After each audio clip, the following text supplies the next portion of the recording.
Welcome to the Redvee TV preview show, supported by A-Star Recruitment for the 2021 season. As we look ahead to the hardest away trip of the year, the most arduous road to nowhere, it's the road to Hull, as Saints travel to the Totally Wicked Stadium to play Hull KR away from home on a Thursday evening. Bit of a farce, that, isn't it? It is, but that said, for once, the fixture gods have gone in our favour. It's a game we can't attend, but it's a game out the way where we won't have to travel to Hull KR this season.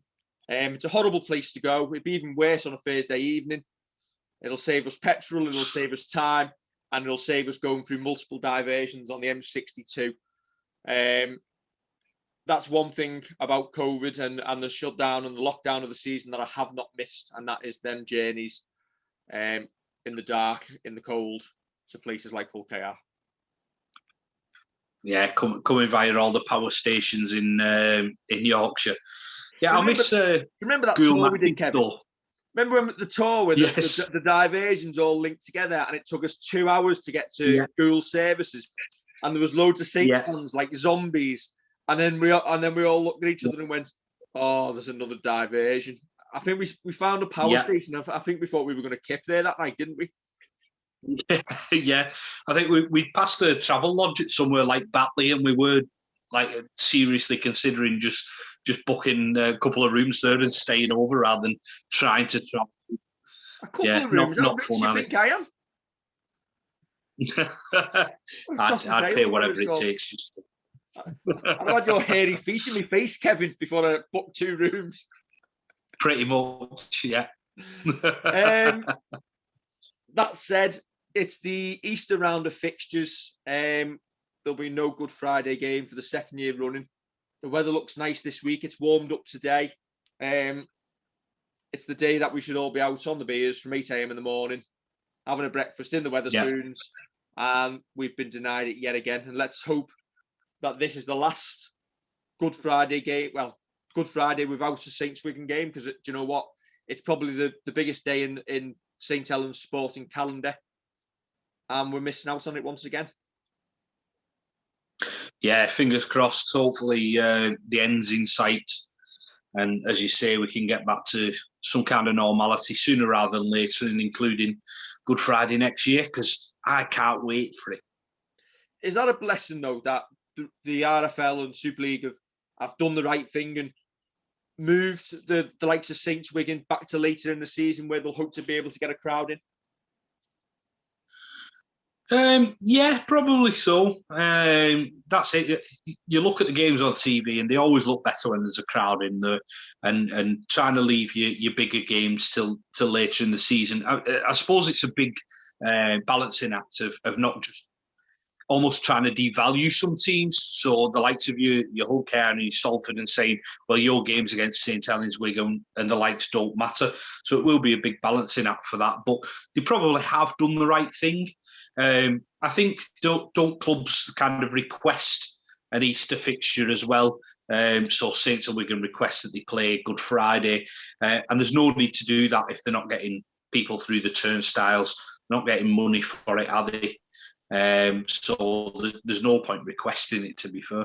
Is it devaluing teams, or is it the fact that Hull KR and the likes don't travel in big numbers? That said, it would have been Saints away at Hull KR this week, and probably would have been a big crowd for Hull KR at their ground. But do you know what?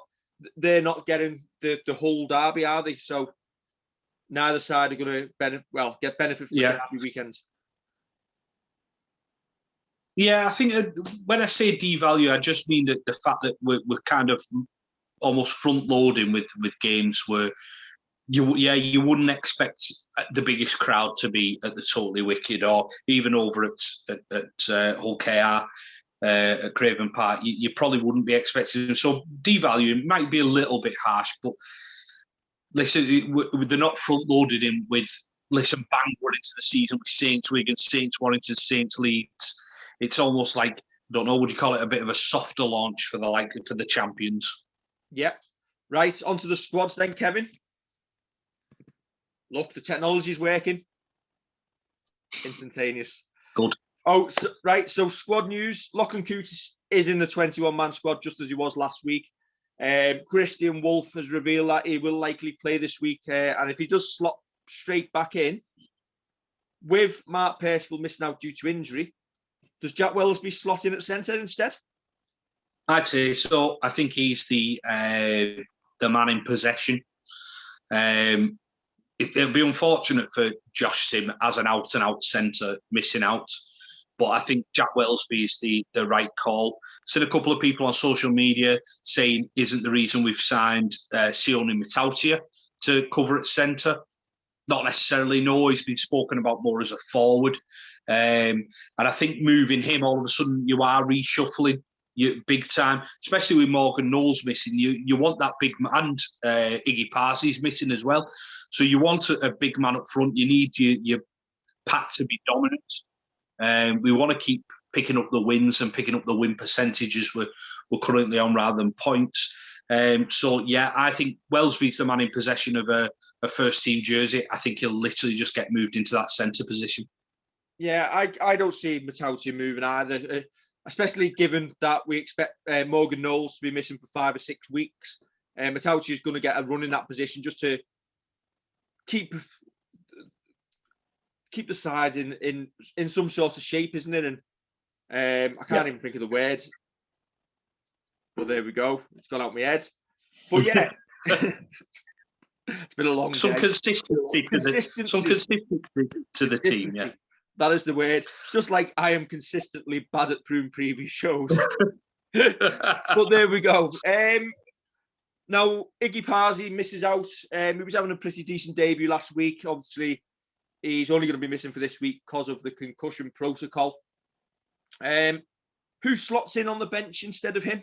Does young Wingfield get his chance, or does Joe Batchelor come onto the bench? I'd probably imagine Joe Batchelor will, just with him being named in the 21-man squad last week, and Christian Wolf alluding to him playing a little bit more this season, getting a couple more minutes. I know he does rate Wingfield, so I wouldn't be surprised to see Wingfield there, but I'd stick my neck out on Batchelor. Yeah, for me, Batchelor comes in on the bench, Wellesby goes into centre on the basis that our next game is going to be Leeds in the Cup. Yeah. So if we didn't have that and we had maybe another couple of league games, you may go with one of the youngsters in terms of Sim or Wingfield. But for me, you want to give the likes of Batchelor and the Wellesby the game time, because if there are any other injuries, then they're likely to be slotting into the squad for essentially what is going to be our biggest game of the season after only 3 games. Obviously, we want to reach Wembley. So there'll be a little eye on that game coming up in, I think it's 9 days' time. But aside from that, does the rest of the squad pick itself? Yeah, I think so. I don't think see many sweeping changes. I think coaches like to keep it as consistent as they can early in the season. That's it. People are talking about Wellesby possibly switching to the bench if Matautia had gone into the centres, but we can slot Bentley into centre and move anyone out onto the wing if need, like Nagama out onto the wing or whatever, Wellesby to full back if need be. But yeah, I can't see any major changes to that team that turned over Salford last week. Now we move on to Hull KR. Or do we? We do. Now, listen, here's the difference, right? We have got a top-class media man in charge of the club who gets graphics like this produced. It looks stunning. And it has to be said, it's made us all realise that we will be playing at home in our away kit. Yeah. And then Hull KR produced that. Well, away, at home, away. Yeah. Hull KR utilising Notepad to type the team out and put it up on the website. But there we go. That's what you get when you're top of the table. A top-class media man. Yeah. Not happy with that, are you? No. Can you even see that, Kevin? No, I can't. I feel like I could have got a crayon and made that better. There we go. Anyway, it is up to me to tell you that Mose Masoe is likely to come into the side as Brad Takarangi misses out through injury sustained in training. Sean Kenny Dowell will play his 300th club career game for the club. Well, not for Hull KR, but in general. No. And Ryan Hall, after scoring a hat-trick last week, will continue on the wing. Some decent names in that whole squad, maybe a few past the best, but they did well against Catalan last week. Yeah, they did to come back and force Golden Point, which, to be honest, once again, Golden Point, get rid of it. No, I don't see the need for it. That's another story for another day. Well, they lost the game essentially, Kev, based on the toss of a coin. Yes, who can get closest to the sticks and drop a goal? Yeah, listen, that's it. Hull KR have got a couple of decent names in there. They've been a tough team for us to play over at their place for a couple of years, and I think a couple of times we have put a decent score on them, but it's always a tricky place to go. You're never overly confident when you go over there. As you say, with the likes of Ryan Hall in there's an ex-Saint in Adam Quinlan over there. They've got some experience. I'm hoping just that our fitness, skill set and experience will easily see us past these. Yeah, obviously we're talking about when we go over there, but even obviously we're playing them at the Totally Wicked this week. I'm sure we all remember last season we beat them in a Golden Point fixture. Again, we got the benefits and we stole it. And Hull KR probably should have got a point at the Totally Wicked against us last season. Yeah, it should have just been a draw. Never been a fan of Golden Point. Never will be a fan of Golden Point. Nobody can change my mind on that. That's it. Listen, you can't take them lightly. You've got to obviously be professional in every game, and this is one of them teams that Saints sometimes do take the foot off the gas with, as was seen, as you say, in that almost draw last year. But listen, we're a professional outfit. We should be looking at putting these to one side, even if it is kind of like the second half of last week, where we kind of put more points on them. Just through our fitness levels and our skill levels being better than theirs. Now, Kevin, through your delight on Redvee TV, we're going to play a game. Okay. It's a bit like Where's Wally? But on this next photo, can you see where Dave is?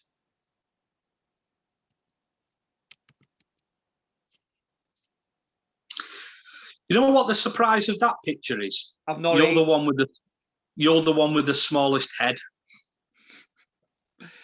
I've not aged, have I? All right, I'll take your word for it. Yeah. No, you're still looking youthful there, Dave. You're still looking youthful.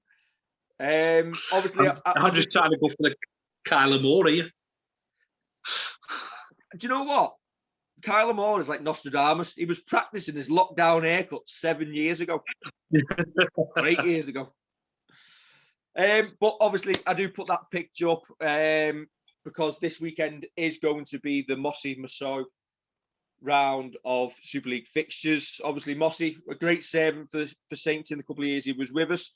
Grand final winner in 2014 before moving on. Obviously, suffered that devastating, life-changing injury in a pre-season game for Hull KR at Wakefield in January 2020. And obviously, there's going to be a lot of ongoing costs in his rehabilitation.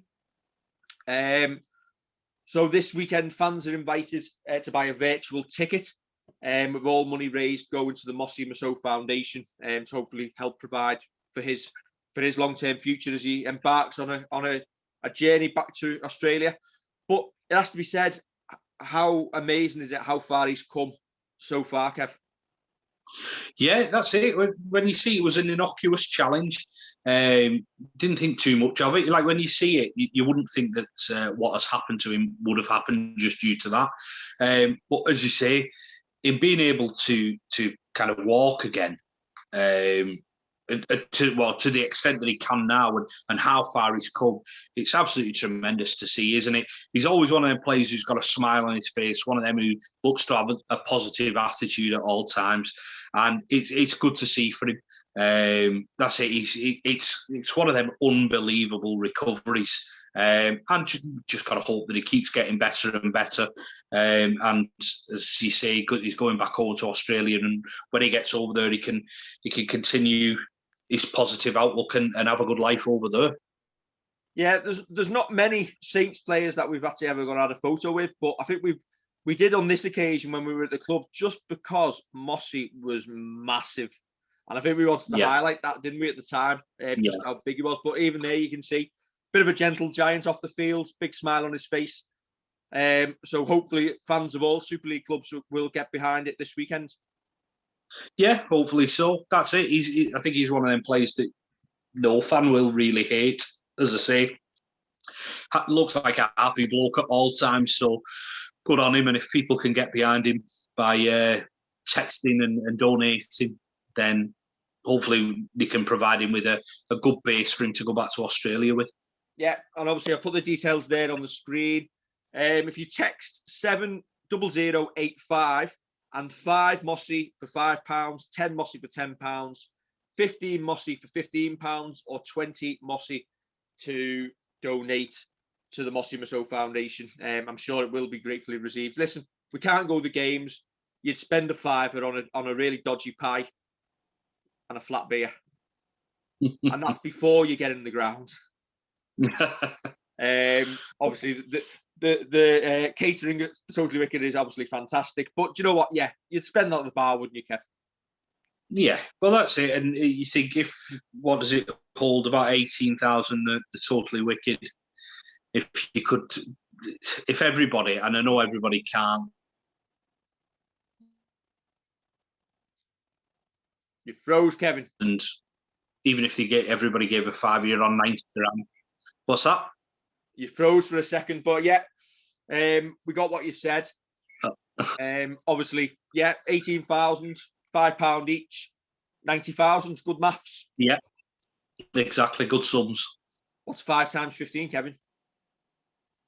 60. 75. Sorry, I've been on the booze. Right. In other news this week, announced today that Josh Sim signing a new 2-year deal at the club. We're keeping him at the club until the end of, I want to say, 2022. And Jake Wingfield, young forward, who's probably not going to be in his prime, looking at that photo, for another 10 years at least. He's committed for another 3 years at the club. Really good to get some of the youngsters nailed down and kept in the fold moving forward. Yeah, definitely. That's it. It properly makes you feel old when you look at some of them pictures, doesn't it? Yeah, mind you, I feel old because Paul Wellens has retired. No, it's good, and the players are highly rated at the club. Sim obviously is, because he's come in and played a couple of Super League games, and I know we've just spoken about Wellesby probably being ahead of him, but you're an injury away from coming in, aren't you? Wingfield obviously has been kind of in and about. He's had a bad injury and come back from it and really shown what he can do in training, because Christian Wolf is very, very positive about him and what he can do in the future. So it's good to see us getting these players tied down. People might be upset that it's not for longer, but in the current climate, I don't think any club, even the likes of Saints, can turn around and start handing out 4 and 5 year deals, can they? Do you know what? I think it'd be irresponsible to be handing youngsters who essentially, do you know what, whilst great talents, haven't done it at Super League level. Because listen, 4 or 5 years is a long time, isn't it? And if you sign a player down for that long, do you know what? You're limiting their earning potential, because obviously they'll want to prove themselves and increase the wages in the future. But equally, you could end up lumbering yourself with somebody you think it may be the next big thing, but 2 years down the line, you want to go in a different direction, and then you're stuck with them on the wage bill. So I think for me, 2 and 3 year deals are about right at this moment in time. Yeah, that's it. I mean, there's a couple of players that we'd like to see on longer deals. I know James Bentley got given a 1 year deal last year, and his deal runs out at the end of this one. And people might want to start seeing him on a 3-4 year deal, but he's kind of come into the first team and shown that he's worthy of that. And you're right what you say. do you ever feel, Kev, that some players like James Bentley, I don't know, like they want a 1-year deal because they want to back themselves to have like an absolute fantastic year and then increase their earning potential for their next deal? Yeah, possibly. I mean, it's difficult to say because of obviously the situation that we find ourselves in with COVID, and probably the finances at the club aren't, well, throughout Super League aren't what they could be. So giving a 1-year deal, just tying him down and then kind of seeing what happens is beneficial to the player in one sense and the club in another. So possibly, yeah, but that's it. I think now's the time to start having a look at the likes of James Bentley and getting him tied to a 3-4 year deal. If he ends up kind of shining, he's the type of player similar to John Bateman who could go down to Australia and kind of wouldn't take a backward step and would make it down there. So let's see him in a Saints shirt for a good couple of years before that even kind of comes up onto the horizon. And lastly, this week, Challenge Cup draw made on Monday. It's only 3 games this year to get to Wembley, and Saints will start on that road with a home tie next weekend to the Leeds Rhinos. I've seen some people tweet that, you know what, oh, typical, etc. I don't get it. There's only 15 other teams in the hat. You're going to essentially come across one of the big boys at along the way. We never seem to say typical when we get a lower league side, but do you know what? Leeds, they're not the team they were. You'd fancy us as the champions against anyone at home, really. Yeah, should be confident. As you say, as champions, we should be confident to turn anybody over. That's it. It is disappointing that when you come into the draw, there's only 4 lower league teams, and you've not got a team that you've not faced for years and years. It's just a couple of Super League fixtures. But you're right when you say, oh, it's typical, because when you're coming into, as I say, you're coming into the draw, there's 12 Super League teams going in. You're one of them. So you've got like 11 other Super League teams of 4 non-Super League teams to draw against. The odds are in your favour drawing a Super League team. So, yeah, it's a shame, though. I would like to see Super League teams come into the draw, and when, again, keep talking about COVID tonight, but once we get to a normal season as such, I would like to see Super League teams come in around early like they used to, and start being able to play the likes of Barrow or Keighley or teams like that. And give fans a day out somewhere they've not been, or give them a team turning up at the Totally Wicked who haven't been there, so they can go and see them play. For me, I'd like to see the lower league side. I'm very jealous. What? Of what? Not going to Barrow? I was going to say, I'm very jealous of Wigan getting York. I know they can't go, which is funny, but still, like getting the like York. Imagine going to York away. What an away day that would be. Yeah, York. So I'd like to be able to see more of that. In a year or 2. Well, I tell you what, I wouldn't. If I was Swinton, I'd be rubbing my hands at getting Warrington.